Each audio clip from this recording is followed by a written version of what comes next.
नमस्कार, मैं आपका रतन सर आज आपके सामने एसर्शन रीजन सीरीज का सेकंड चैप्टर करंट इलेक्ट्रिसिटी के साथ।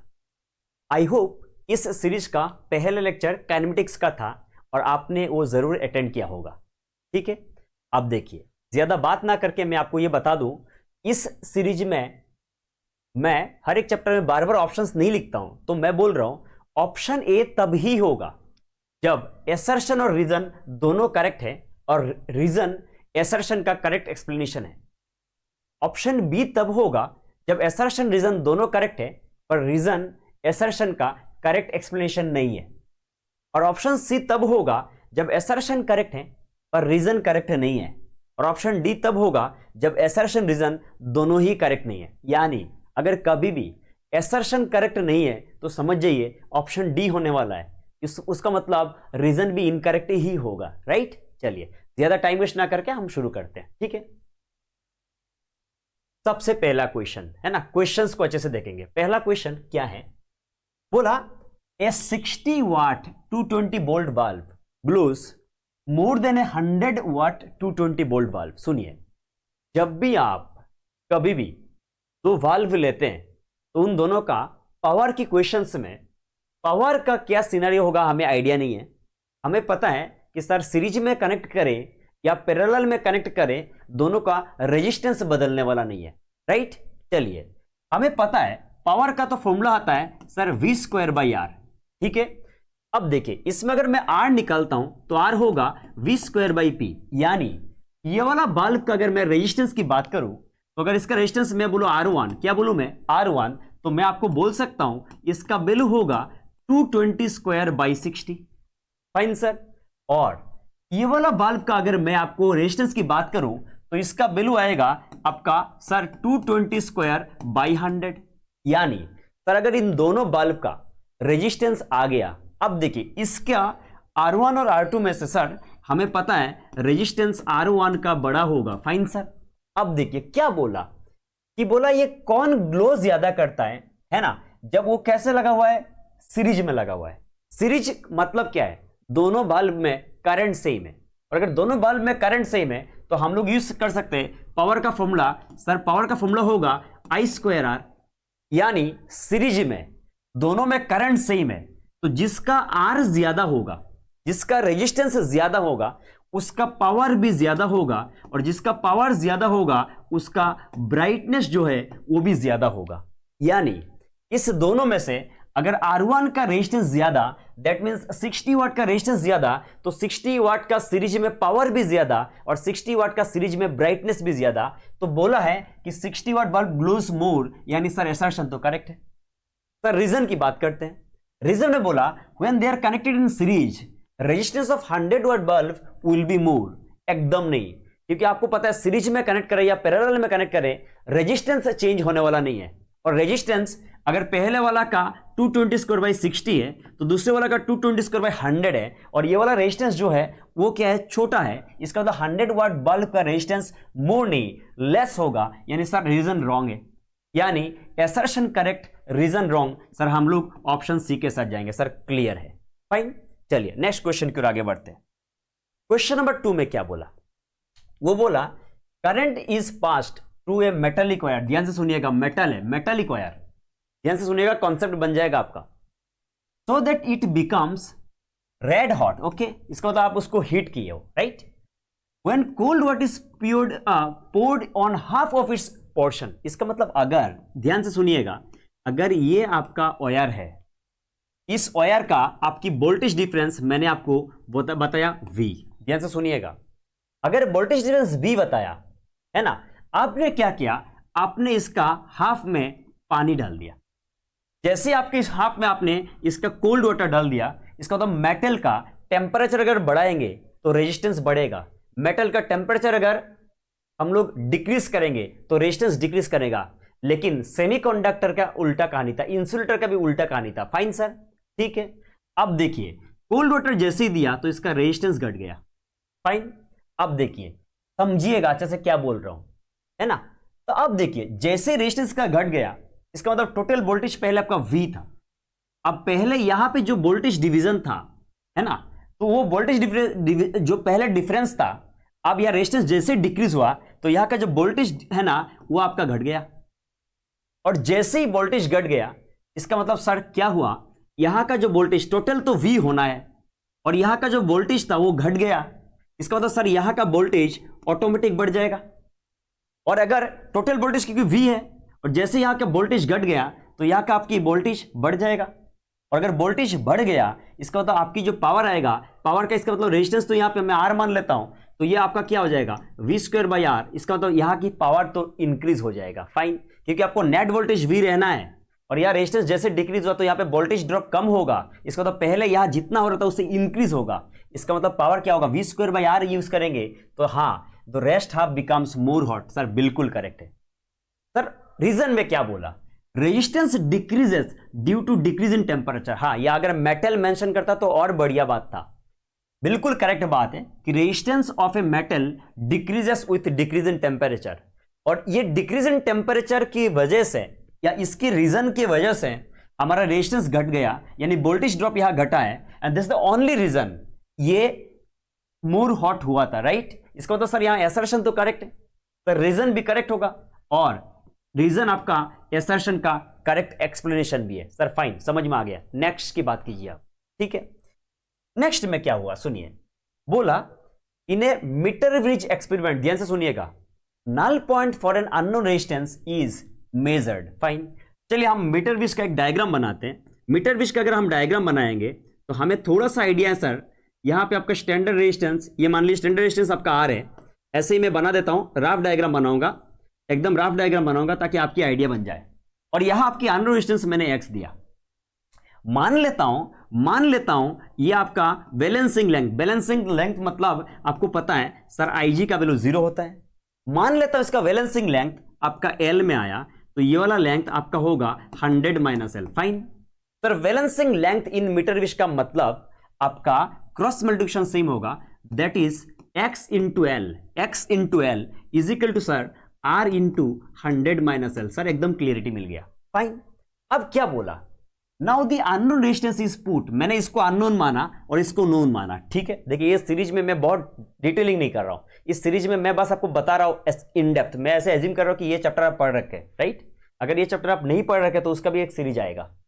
अब देखिए, inside an enclosure maintained at a higher temperature, समझिएगा, जैसे इसको आपने हायर टेम्परेचर में डाल दिए तो इसका रेजिस्टेंस जो पहले था अब इसका रेजिस्टेंस इंक्रीज हो जाएगा, और अगर रेजिस्टेंस इंक्रीज हो जाएगा, बोला null point can be obtained in the same point as before by decreasing the value of resistance. सुनिए, जैसे ही आपने यहां X को इंक्रीज कर दिया, नल पॉइंट सेम जगह में होना है और बीच में इक्वलिटी होल्ड होना है, इसका मतलब R को इंक्रीज करना ही पड़ेगा। अगर आप R को डिक्रीज किए तो बीच में इक्वलिटी होल्ड नहीं करेगा, तो ये बोला bye decreasing the standard resistance, बिल्कुल गलत बात है। और जैसे ही असर्शन गलत है तो आपको पता है रीजन गलत होगा, क्योंकि यही तो ऑप्शंस बोलता है, राइट। चलिए रीजन की बात करते हैं। Resistance of a metal decreases with increase in temperature, बिल्कुल नहीं।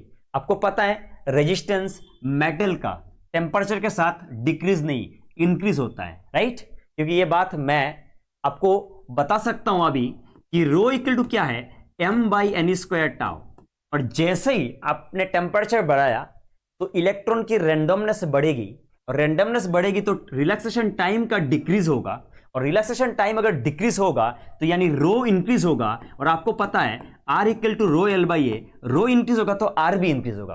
फाइन सर, इसका मतलब यहां पे एसर्शन भी गलत है और रीजन भी गलत है, क्योंकि आपको पता है कि decrease with increase in temperature तो होने वाला नहीं है, यानी सर ऑप्शन डी के साथ जाएंगे। क्लियर है। चलिए सर नेक्स्ट क्वेश्चन की बात करते हैं। क्वेश्चन में बोला electric appliances with metallic body, example heater, presses etcetera have 3 pin connection whereas A electric bulb has 2 pin connection. बिल्कुल करेक्ट बात है। आप आपके घरेलू सप्लाई में या आप जो भी आप ये सारे तो कहीं ना कहीं ये सब गैजेट आप यूज करते होंगे, इलेक्ट्रिकल गैजेट्स जिसमें हीटर है या आपकी प्रेस वगैरह है, ये सारे क्या है 3 पिन कनेक्शन होता है। द ओनली रीजन इज कि इससे सेफ्टी इंक्रीज होता है। सेफ्टी कैसे इंक्रीज होता है कि और एक पिन को अर्थिंग बोलते हैं, जब भी एक्स्ट्रा चार्ज होगा वो अर्थ को ट्रांसफर करेगा, इससे सेफ्टी इंक्रीज होती है, राइट। बाकी कोई रीजन नहीं है, एकदम मतलब सबसे मेन मेजोरिटी मतलब मेजर रीजन क्या है, सेफ्टी इंक्रीज होता है। फाइन, रीजन क्या बोला इसका, मतलब ये तो करेक्ट है। रीजन बोला 3 pin connections reduce heating effect of current, ऐसा कुछ नहीं है, वो सेफ्टी के लिए यूज होता है। इसका मतलब रीजन गलत है सर, यानी हम यहां पे असर्शन तो करेक्ट है सर, रीजन गलत है, यानी हम ऑप्शन सी के साथ जाएंगे। क्लियर सर, नेक्स्ट आगे बात कीजिए। अब आया क्वेश्चन नंबर 5, पढ़िए सही से क्या बोल रहा है। बोला है the length of a conductor is doubled, the drift velocity will become half of the original below. देखिए हर एक सीरीज का अपना अपना बिलो है, इस सीरीज का मतलब ही है कि मैं कम समय में आपको 15 असर्शन रीजन क्वेश्चन सोल्व कराऊं बस। देखिए इसमें क्या बोला कि potential difference constant, drift velocity का फॉर्मूला हमें पता है सर, ये होता है e tau by m. Fine sir, e is charge of electron है ना, tau is relaxation time, m is mass of one electron and e is electric field. तो सर इसको ऐसे भी तो लिख सकते हैं ई टाउ बाई एम और यहां लिख दिया वी बाई एल, यानी potential difference by length. Potential difference को आपने कांस्टेंट रखा, फाइन, कांस्टेंट अगर रखा और आपने लेंथ को क्या किया, डबल कर दिया। जैसे लेंथ को आपने डबल कर दिया तो एल की जगह ट्वाइस एल आ जाएगा। तो आपको पता है वी डी डैश अगर लिख दूं मैं तो ये आ जाएगा ई वी बाई एम आएगा, और एल की जगह लिख दिया मैं ट्वाइस एल, यानी पहले जो था अब सेम होगा, बिल्कुल नहीं सर, अब डिवाइड बाई 2 हो जाएगा, यानी ये तो करेक्ट है सर। सर रीजन की बात करते हैं। At constant potential difference drift velocity is inversely proportional to the length of the conductor, बिल्कुल करेक्ट है। देखिए तो जैसे ही पोटेंशियल डिफरेंस आपका कांस्टेंट होगा तो ये एल के साथ इनवर्स है, and this is the only reason ये ऊपर की कहानी हो रही है। इसका मतलब सर यहां एसर्शन तो करेक्ट है, रीजन भी करेक्ट है, और रीजन एसर्शन का करेक्ट एक्सप्लेनेशन भी है, डायरेक्टली इसी बात को तो एक्सप्लेन कर रहा है। फाइन सर, चलिए आगे बढ़ते हैं। नेक्स्ट क्वेश्चन क्या बोला, बोला a current flows in a conductor only when there is an electric field within the conductor. बिल्कुल, क्योंकि आपको यह बात पता है अगर इलेक्ट्रिक फील्ड नहीं होगा तो इलेक्ट्रॉन्स की रैंडम मोशन होते थे, तो इलेक्ट्रॉन्स के पास स्पीड तो था पर इलेक्ट्रॉन्स के पास ड्रिफ्ट वेलोसिटी नहीं था, और अगर ड्रिफ्ट वेलोसिटी नहीं है तो करंट भी नहीं आएंगे। इसका मतलब इलेक्ट्रिक फील्ड होगा तब ही करंट होगा, नहीं तो करंट नहीं होगा। इसका मतलब ये तो करेक्ट है। तो रीजन की बात करते हैं। बोला drift velocity of electron is presence of electric field decreases, बिल्कुल गलत, क्योंकि आपको पता है sir V D equal to E tau by M, that means अगर इलेक्ट्रिक फील्ड को मैं इंक्रीज कर रहा हूं तो ड्रिफ्ट इंक्रीज होगा। सर ये तो गलत बात है, ऑप्शन सी के साथ जाना होगा और कोई ऑप्शन नहीं है सर। फाइन, ठीक, मजा आ गया सर। नेक्स्ट क्वेश्चन की ओर आगे बढ़ते हैं। नेक्स्ट में क्या बोला, the conductivity of an electrolyte is very low as compare to a metal at room temperature. Correct बात है ना, ये सब थियोरेटिकल बात है। समझिए कि इलेक्ट्रोलाइट का जो कंडक्टिविटी है वो रूम टेम्परेचर में मेटल से लेस तो है। रीजन क्या है, इसके पास जितना कंडक्शन इलेक्ट्रॉन्स है ना मेटल के पास, इलेक्ट्रोलाइट के पास इतने नंबर्स में आयंस नहीं है। और दूसरी बात, आयंस जो मूवमेंट करते हैं ना उसकी मूवमेंट ड्यू टू हैवियर मास थोड़ा स्लो होता है, इसलिए कंडक्टिविटी हमेशा मेटल का ज्यादा होता है। चलिए एसर्शन तो करेक्ट है। रीजन को पढ़ते हैं, क्या बोला, the number density of free ions, बिल्कुल बिल्कुल, is much smaller than compare to number density of free electrons. सही बात, अभी यही बात तो बताया मैं, क्योंकि उसके पास फ्री इलेक्ट्रॉन जिस नंबर पे होगा कंडक्टर के एक मेटल के पास, इलेक्ट्रोलाइट पे इतना आयंस नहीं होंगे। Next, further ions drift much more slowly being heavier. Sir बिल्कुल सही बात, और यही बात तो आप एक्सप्लेन कर रहे थे कि असर्शन यहां करेक्ट होगा सर, रीजन भी करेक्ट होगा, और रीजन आपका असर्शन का करेक्ट एक्सप्लेनेशन भी होगा। सर क्लियर है, आगे बात कीजिए। नेक्स्ट क्वेश्चन में बोला when a wire is stretched to 3 times its length is resistance becomes 9 times। देखिए स्ट्रेचिंग आपको पता है, मान लीजिए ये एक वायर है, आप ध्यान दीजिए, आपको मैं समझा दूंगा। इसका लेंथ L है, इसका अगर मैं एरिया A बोलूं तो इसका अगर मैं रेजिस्टेंस लिखूंगा तो हमें पता है सर इसका वैल्यू आएगा रो L by A. Fine sir, आप एक बात कीजिए, इसको स्ट्रेच करता हूं, स्ट्रेच, जैसे मैंने इसको स्ट्रेच कर दिया, स्ट्रेच मतलब क्या होगा, इस मार्कर को अगर मैं स्ट्रेच कर दूं इसका मतलब मार्कर का वॉल्यूम चेंज नहीं होने वाला है, लेंथ इंक्रीज होगा, इसका एरिया छोटा होगा, लेकिन क्या कांस्टेंट रहेगा, वॉल्यूम। यानी सर अभी एरिया ए नहीं होगा सर, अभी एरिया ए डैश होगा, लेंथ अभी हो जाएगा थ्राइस एल, क्योंकि आपने स्ट्रेच करके 3 times कर दिया। तो वॉल्यूम अगर कांस्टेंट रहेगा सर, तो वॉल्यूम कांस्टेंट रहेगा, तो पहला वॉल्यूम था एरिया इंटू लेंथ, अभी भी तो sir volume area into length होगा थ्राइस एल, अगर थ्राइसेल होगा सर ये तो कैंसिल हो जाएंगे, तो आपका ए डैश का जो वैल्यू आएगा वो आ जाएगा सर a/3। फाइन सर, समझ में आ गया। आप हमें ये बात बताइए, अगर यहां मैं आर डैश लिखता हूं तो रो एल की जगह आ जाएगा सर थ्राइसेल, और एरिया की जगह अभी आएगा a/3। 3 ऊपर जाएगा तो 3 3 हो जाएगा 9 रो L/A, और आपको पता है सर रो L/A क्या होता है R, तो आंसर आ जाएगा आपका 9R। सर ये बात तो बिल्कुल करेक्ट आपने किया। रीजन की बात देखते हैं, resistance is directly proportional to length of wire, बिल्कुल करेक्ट बात है, क्योंकि आपको पता है रेजिस्टेंस लेंथ की प्रोपोर्शनल है, and that's the only reason ये 9 टाइम्स हो रहा है। फाइन, इसका मतलब सर एसर्शन तो करेक्ट है, रीजन भी करेक्ट है, और आप रीजन को एसर्शन का एक सही एक्सप्लेनेशन भी बोल सकते हैं। फाइन, चलिए नेक्स्ट क्वेश्चन की ओर आगे बढ़ते हैं। नेक्स्ट क्वेश्चन में क्या बोला सुनिएगा। नेक्स्ट क्वेश्चन बोला 2 electric bulbs of 50 watt and 100 watt are given. Fine. When connected in series, 50 watt bulb glows more, but when connected in parallel, 100 watt bulbs glows more. Power की questions में हमेशा resistance को देखिए। जब भी power की questions आएगा, power का रेटिंग मत देखिए, रेजिस्टेंस को देखिए। देखिए पहला वाला क्या है, मान लीजिए 50 वाट है और एक 100 वाट है, राइट। अब इसको कनेक्टेड आपने सीरीज किया, मान लीजिए इसका वोल्टेज मैं V देता हूं और इसका भी वोल्टेज मैं V देता हूं। अगर मैं 50 वाट बल्ब का रेजिस्टेंस निकालूं R1, तो आपको पता है V²/50 होगा, बिल्कुल सर।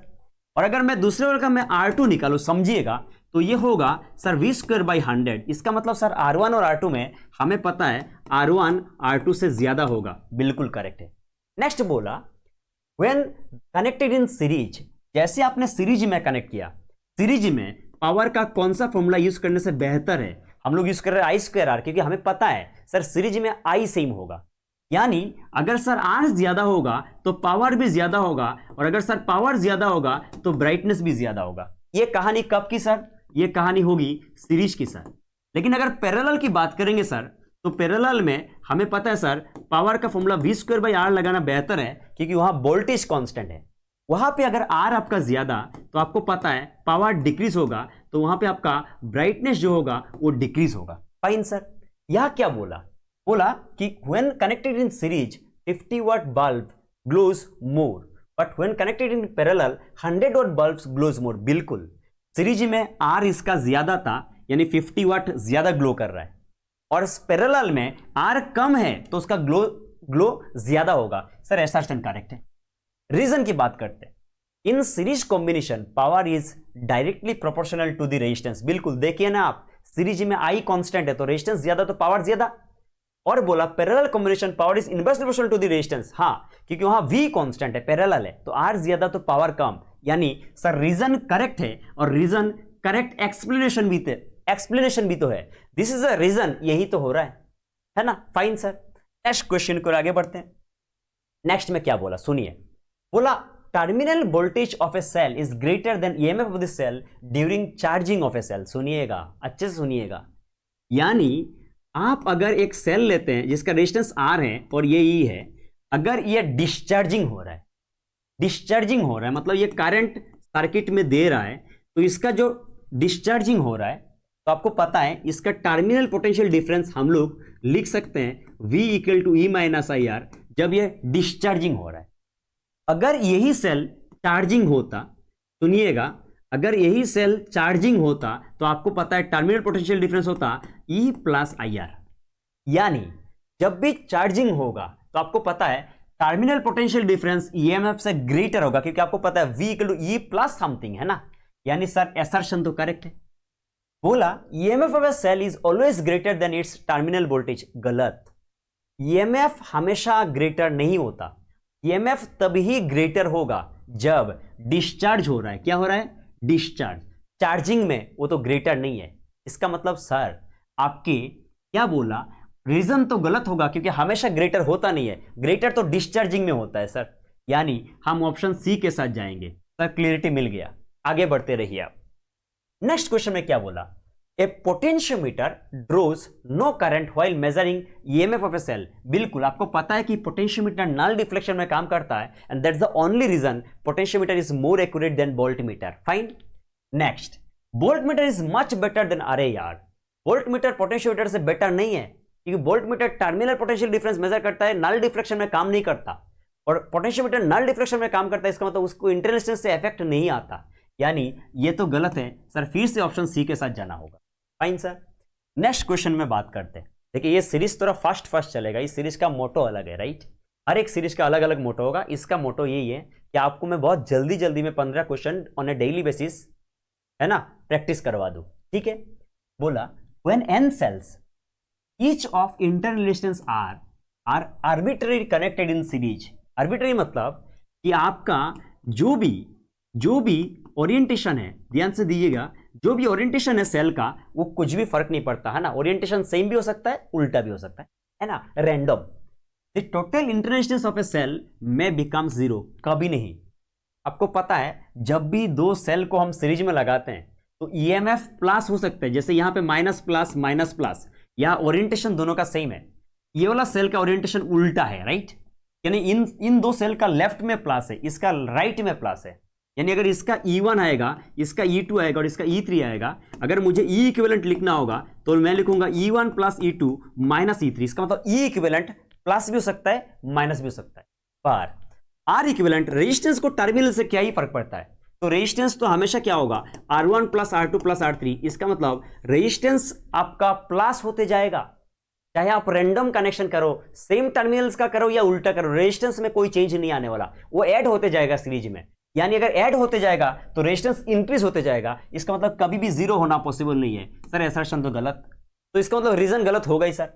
बोला internal resistance depends on polarity of cells connected in circuit. अरे भाई साहब, अगर दो सेल्स को आप कनेक्ट कर रहे हो, अगर उनकी पोलैरिटी उल्टा किया तो ई इक्विवेलेंट में फर्क आएगा। कहां फर्क आएगा, ई इक्विवेलेंट। देखिएगा ये दोनों का पोलैरिटी सेम था तो प्लस लगाए, ये उल्टा था तो माइनस लगाए, पर रेजिस्टेंस में पोलैरिटी से कोई फर्क नहीं पड़ता, चाहे पोलैरिटी सेम हो या उल्टा हो, रेजिस्टेंस हमेशा ऐड होते जाते हैं। इसका मतलब सर ये भी गलत, तो सर ऑप्शन डी होगा। सर नेक्स्ट क्वेश्चन की ओर आगे बढ़ते हैं। नेक्स्ट क्वेश्चन क्या बोला, एलॉयस सच एज, ये एनसीईआरटी का पॉइंट है, constantan and manganin are used in making standard resistance coils. बिल्कुल, रीजन इसका क्या पढ़ते हैं। रीजन बोला इसका जो टेम्परेचर डिपेंडेंस है ना वो बहुत स्मॉल है। इसका मतलब आप अगर मान लीजिए यहां से ऐसे कोई जगह में गए जहां टेम्परेचर बहुत डिक्रीज हो गया, तो वो चीज आप ये डिक्रीज की वजह से, आपको पता है मेटल का, है ना, मेटल का resistance with temperature, decrease in temperature decrease होता है। तो अगर टेम्परेचर डिक्रीज हुआ, आपकी प्लेसेस चेंज हुए, अगर रेजिस्टेंस डिक्रीज हो जाएगा तो वो अच्छे से काम नहीं करेगा। इसका मतलब हम चाहेंगे चाहे कैसे भी सिचुएशन में रख दे, उसके टेम्परेचर में ज्यादा, उसका रेजिस्टेंस में ज्यादा फर्क ना पड़े, है ना, with the change in temperature. इसके लिए हम ये मैंगानीन और कॉन्स्टेंट को यूज करते हैं। इसका तो सर एसर्शन तो करेक्ट है, रीजन भी करेक्ट है, और ये इसका रीजन है, थियोरेटिकल क्वेश्चन है, तो ये आप ऑप्शन ए के साथ जाएंगे। सर फाइन, बिल्कुल समझ में आ गया। सर नेक्स्ट क्वेश्चन के साथ बात करते हैं। बोला a uniform wire of resistance कितना ohm, 80 ohm, is cut into 4 equal parts. 80 था, जैसे आपने 4 इक्वल पार्ट्स में डिवाइड किया तो एक पार्ट का आपका आ जाएगा 20 ओम। फाइन सर, समझ में आ गया। अब बोला this parts are now connected in parallel. अब इनको अगर पैरेलल में कनेक्ट किए तो 40 पैरेलल में 4 है, तो आपको पता है 20/4 होगा। इसका मतलब ये हो जाएगा 5 ohm. The equivalent resistance of the combination will be 5 ohm. Sir बिल्कुल करेक्ट है, असर्शन तो करेक्ट है। रीजन क्या बोला, two resistance 2R and 3R are connected in parallel in the electric circuit, the value of thermal energy developed. अच्छा, 3R and 2R, देखिए दोनों को आपने कैसे लगाया, है ना, पैरेलल में लगाया। पैरेलल में जैसे लगाया आपको पता है सर वोल्टेज सेम होगा, वोल्टेज सेम होगा, यानी पहले वाला का अगर हीट निकालें तो V²/3R इंटू T होगा, और दूसरे वाला का अगर हीट निकालें तो वो हो जाएगा V²/2R इंटू T। बिल्कुल सर, आप हमें बताइए, अगर रेशियो देखते हैं तो ये V²/3R इंटू T, अच्छे से देखिएगा, और यह क्या होगा कि सर 2R/V² इंटू T, तो रेशियो आ जाएगा सर 2:3। यहां क्या बोला, रेशियो बोला 3:2। सर गलत, यानी ऑप्शन असर्शन तो करेक्ट है पर रीजन रॉन्ग है। सर हमें ऑप्शन सी के साथ जाना पड़ेगा। सर समझ में आ गया। अगले क्वेश्चन की बात करते हैं। नेक्स्ट क्वेश्चन में, ये लास्ट क्वेश्चन में क्या बोला, Kirchhoff's junction law is based on conservation of charge. बिल्कुल हम जानते हैं कि जंक्शन लॉ में जितना करंट आएगा उतना जाएगा, समेशन ऑफ करंट 0 होगा। और समेशन ऑफ करंट 0 कैसे होगा, क्योंकि जंक्शन में कोई भी चार्ज एक्यूमुलेट नहीं होता। मान लीजिए ऐसे हो रहा है, ऐसे हो रहा है और ऐसे जा रहा है, तो इस जंक्शन में जितना करंट आ रहा है तो इतना करंट जा रहा है, इसका मतलब तो यहां कोई चार्ज की एक्युमुलेशन नहीं हो रहा, यानी ये कंजर्वेशन ऑफ चार्ज को फॉलो करता है। सर ये तो करेक्ट है।